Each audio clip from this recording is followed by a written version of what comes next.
मतलब एक ऐसी बीमारी जिसमें कंपल्सिव मतलब कुछ चीज़ें रिपीट होती हैं बार बार। ऐसी चीज़ें रिपीट होती हैं, मान लीजिए हाथ धोना है, नशे में, ये नशे में गाड़ी में जा नहीं सकते आप, बाइक पे बाइक चला नहीं सकते। ओके। और अगर आप फॉर एग्जांपल पीछे भी बैठ गए आप, हाँ, तो भी आप सो जाओगे। यानी कोई पकड़ने वाला आपको होना चाहिए। ओके।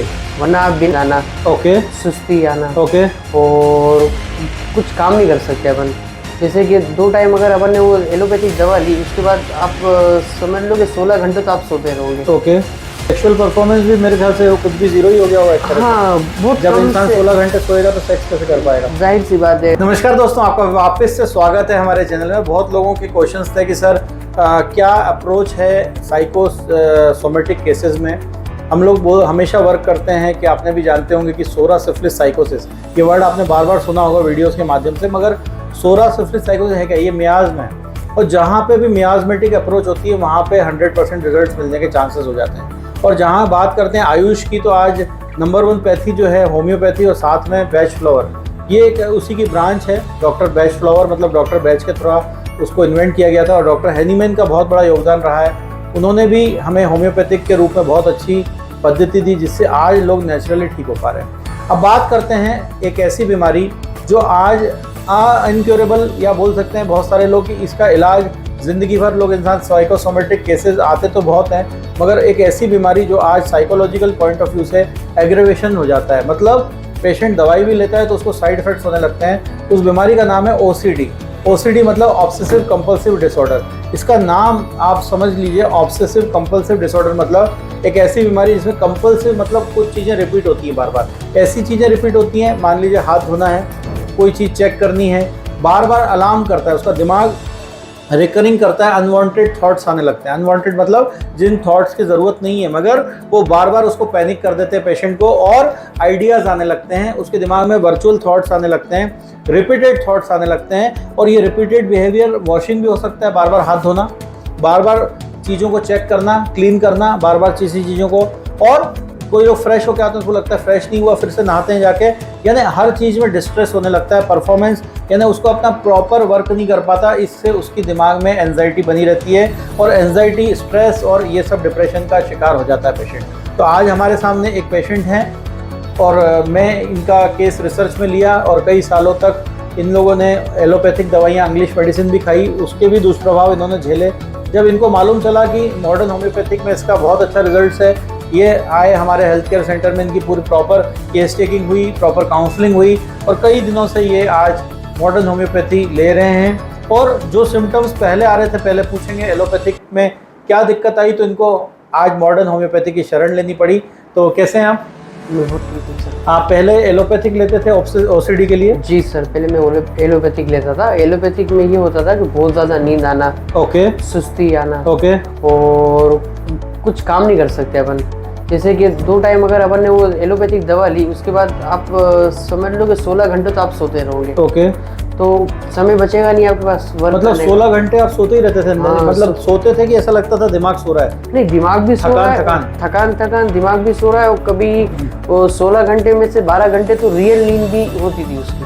रियल? ओके। ऐसा लगता था कि नशे में ही है पेशेंट? नशे में गाड़ी में जा नहीं सकते आप, बाइक पे बाइक चला नहीं सकते। ओके। और अगर आप फॉर एग्जांपल पीछे भी बैठ गए आप, हाँ, तो भी आप सो जाओगे। यानी कोई पकड़ने वाला आपको होना चाहिए। ओके।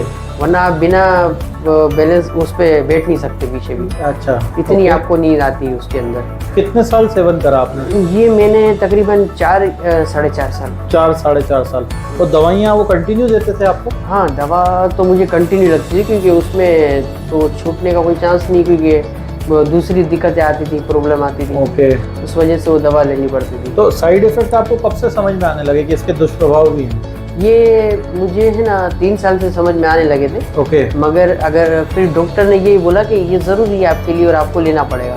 यानी आप जब तक एडिक्टेड हो गए थे, उसके आदी हो गए थे? हम उसके आदी हो गए थे। और फिर आपसे मिले, आपने फिर होम्योपैथिक स्टार्ट करवाई, तो वो चीज़ छूट गई। Very good, very good. तो आपको कॉन्फिडेंस था उससे पहले कि मैं छोड़ पाऊंगा उसको, जो इतने 3 साल 4.5 साल कम नहीं होते? नहीं, बिल्कुल। और ये यकीन भी नहीं था कि आज जो इतनी आप अच्छी तरीके से आपसे बात कर रहा हूँ, यस, वो भी नहीं कर पाता, क्योंकि पहले तो बहुत ज़्यादा नींद में रहता था। और कॉन्फिडेंस तो था ही नहीं मुझ में, खत्म हो चुका था हर चीज़ का, काम से लेके बातचीत से लेके। यानी उसमें सेक्सुअल परफॉर्मेंस भी मेरे ख्याल से कुछ भी जीरो ही हो गया होगा एक तरह से। हाँ, बहुत जब कम इंसान से 16 घंटे सोएगा तो सेक्स कैसे कर पाएगा? जाहिर सी बात है, हर चीज़ उसमें। फैमिली भी डिस्टर्ब हो गई थी? फैमिली भी डिस्टर्ब हो गई थी, किसी से बात नहीं करना, अकेलेपन में रहना और अच्छा। अपने आप से ही निराश टाइप। तो ये सब चीज़ें उसके अंदर कंटिन्यू थी। रिजल्ट कुछ भी नहीं था उसका, मतलब साइड इफेक्ट ही था, रिजल्ट कुछ नहीं था। मगर आपके पास ऑप्शंस नहीं थे, आपको मालूम था कि साइकियाट्रिस्ट को दिखाना है और ये साइकियाट्रिस्ट हमें जो दवाई देंगे उससे हमें जिंदगी चलानी है, यही आपने मन में बिठा लिया? हाँ, ये हमने मन में बिठा लिया था। और जो अब जाहिर सी बात है कि एलोपैथी के डॉक्टर जो कहेंगे वो अपन वही स्टेप उठाएंगे, तो उससे आगे अपन बढ़ने की कोशिश नहीं करे थे। फिर एक मेरे नज़दीकी दोस्त ने समझाया कि आप होम्योपैथिक में भी ऐसे इलाज होंगे जो अपन अच्छे हो जाएंगे, तो मुझे यकीन नहीं था। फिर मैंने रिसर्च करना चालू करा यूट्यूब में, गूगल में। आप एजुकेटेड हैं इसलिए मैं समझ सकता हूँ। फिर आपका कॉन्टेक्ट नंबर मिला, तो मैंने कहा चलो 1-2 महीने ट्राई करते हैं, हो सकता है कि कुछ रिजल्ट इसके अंदर मिलेगा। मगर वो इतना अच्छा मिला कि आज अपन आपसे 2 साल से जुड़े। नहीं, शुभकामनाएं आपको, और इंशाल्लाह आपको जड़ से प्रॉब्लम ठीक हो, हमारी तहे दिल से शुभकामनाएं हैं। बस दिक्कत कहाँ पे आती है शोएब कि आज लाइफ स्टाइल लोगों की इतनी हेक्टिक हो गई है, कुछ लोग स्ट्रेस में हैं, कुछ लोग काम करके स्ट्रेस में, कोई लोग बिना काम के स्ट्रेस में। तो मैं एक ही मैसेज देना चाहूँगा आपके माध्यम से रिसर्च को, और बहुत से लोग बोलते हैं सर कि हम कैसे ठीक हों। सबसे पहले हमें विल पावर स्ट्रॉन्ग रखनी है, जो आपके अंदर मुझे अच्छी क्वालिटी देगी, आपकी विल पावर स्ट्रॉन्ग है। जब भी मैं आपसे बात करता हूँ मुझे कहीं नहीं लगता कि कोई साइकेट्रिक पेशेंट है, क्योंकि अगर आप साइकेट्रिक डॉक्टर के पास जाएंगे पहले तो आपको घोषित कर देगा कि आप साइकिक हो, क्योंकि ओसीडी में साइकेट्रिक डिप्रेशन के सिम्टम्स ज़्यादा आते हैं। और 90% लोग आज भुक्तभोगी आते हैं हमारे पास, उनको ये भी नहीं मालूम कि दवाई क्यों खा रहे थे, क्या खा रहे थे, बस ये था कि हम चल रहे हैं, हमें डॉक्टर चला रहा है। जब आप पहले जो दवाई ली उसमें तो चलो आपने बता दिया, हमारी दवाइयों के बाद क्या क्या नेगेटिव एस्पेक्ट और क्या क्या पॉजिटिव एस्पेक्ट आपको लगे? पॉजिटिव में ये लगा आपकी दवाइयों के बाद कि एक तो नींद कम हो गई। ओके। और नींद के साथ जो अपन को एक सुस्तीपन का, आपको क्या कहेंगे, वो लेजीनेस खत्म हो गया। कॉन्फिडेंस आ गया कि हाँ मैं ये वर्क कर सकता हूँ। Very good, I can do, ये very good, I can do it. हाँ, मेरे से ये I am the champion. Yes yes. और पहले हमें एलोपैथिक में ये था कि मुझे काम का ख्याल ही नहीं आता था। ओके। मैं सोचता था कि वर्क मेरे लिए बना ही नहीं है, बस मैं इस चीज़ से ख़त्म हो चुका हूँ, मैं घर पे बैठने के लायक हूँ। ओके। और होम्योपैथिक खाने के बाद धीरे धीरे मेरे मन में ये ख्याल आने लगा कि मेरी फैमिली है, मेरा एक बच्चा है, ओके। तो मेरी एक बीवी है जिसके लिए मुझे कुछ करना चाहिए। ओके। तो ये ख्याल मेरे थॉट धीरे धीरे होम्योपैथिक में बढ़ते गए, जिसका आपके लिए बहुत बहुत शुक्रिया। नहीं, वेलकम शोएब। और ये एक तरह से बोलते हैं ना कि जब जागो तभी सवेरा। एक शायरी मैंने हमेशा बोली कि मंजिलें मिल जाती हैं दोस्तों, भटकते ही सही, गुमराह आज भी वो है जो घर से निकले ही नहीं। और कुछ लोग घर से निकल के गलत डायरेक्शन में चले जाते हैं, गलत डॉक्टर का चुनाव कर लेते हैं। मैं डॉक्टर को गलत नहीं मानता, उनकी पद्धति में वो इलाज ही नहीं है, पहली बात। दूसरी बात, आपने एक चीज़ बोली बहुत अच्छी कि आई can do it, I am the champion. और कम से कम आपने इनिशिएटिव तो लिया, क्योंकि वो जो 16 घंटे सो रहे थे नींद की गोली खा के, एंटी डिप्रेशन जो दवाइयाँ होती हैं, जो अब मैं नाम नहीं लेना चाहता, जो लोग लिखते हैं वो एक तरह से ब्लेम हो जाएगा कि वो क्या दवाई लिखते हैं, मुझे सब मालूम है ना, क्लोनाजिपाम से लेकर सब चीज़ें। मगर वो दवाइयाँ आपको खोखला करती हैं, आपके वाइटलिटी को डाउन करती हैं, आपके सेक्स पावर को कम करती है, आपके हार्मोन्स को सप्रेस करती है। तो ये सभी चीज़ें जब आपको मालूम चली, आप हमारी शरण में आए। मैं आज भी कोशिश करता हूँ शोएब कि नई कोई मेडिसिन, आपको मैंने बेस्ट फ्लावर भी दी थी, उसके कैसे रिजल्ट मिले? फूलों के रस से जो बनती है वो बहुत सही रहा मेरे लिए। 5 बूंद वाली। हाँ, 5 बूंद। हाँ, वो भी मेरे लिए सही रहा। ओके। और ये कि कुल मिला के मेरा जो कॉन्फिडेंस लेवल था, जो खत्म हो चुका था मेरी लाइफ के अंदर से, वो आपके जरिए से बहुत ज्यादा वापस आ चुका है। शुभकामनाएं। और आज मैं भी जो ये ऑनलाइन पढ़ा रहा हूँ, आज मैं लाखों लोग हमसे जुड़े हुए हैं, और आज भी मैं रिसर्च कर रहा हूँ इस उम्र में भी। और मैं बोलते हैं ना, पढ़ने की कोई उम्र नहीं होती सीखने की। मैं आज भी रिपर्टाइज करता हूँ, आपने चेक भी करा होगा, हर बार मैं मेडिसिन चेंज करता हूँ। आप 1-1, 2-2 घंटा वेटिंग में भी बैठे होंगे। अगर मुझे वही दवाई देनी होती जो मैंने पहले दी थी तो मैं आपको 2 में फ्री कर देता, मगर ऐसा भी हुआ है आप 2-2 घंटे वेटिंग में बैठे हैं पहले। सही बात। और आज भी मेरे ख्याल से आपको 1.5 घंटा हो गया, तो वो बात अलग है, बिजी शेड्यूल है। मगर फिर भी मैं अभी आपके सामने रिपर्टाइज करूंगा वापस से नए सिम्टम, जो आपने बोला हैंड वॉशिंग, क्योंकि इसमें कॉमन सिम्टम्स आते हैं पेशेंट को कि बार बार उसे fear of getting contaminated by the people. लोग, जैसे आपको तो वो नहीं है सिम्टम, मगर मेरे पास जो पेशेंट आते हैं ओसीडी के, बोलते हैं किसी ने मुझे टच कर दिया, किसी ने मुझे छू लिया, या तो मेरे को बार बार हाथ धोना है, मैं पूरा नहाऊंगा। डिस्टर्बिंग सेक्सुअल थॉट्स और इमेजेस, उसको सेक्सुअल थॉट्स आने लगते हैं किसी को।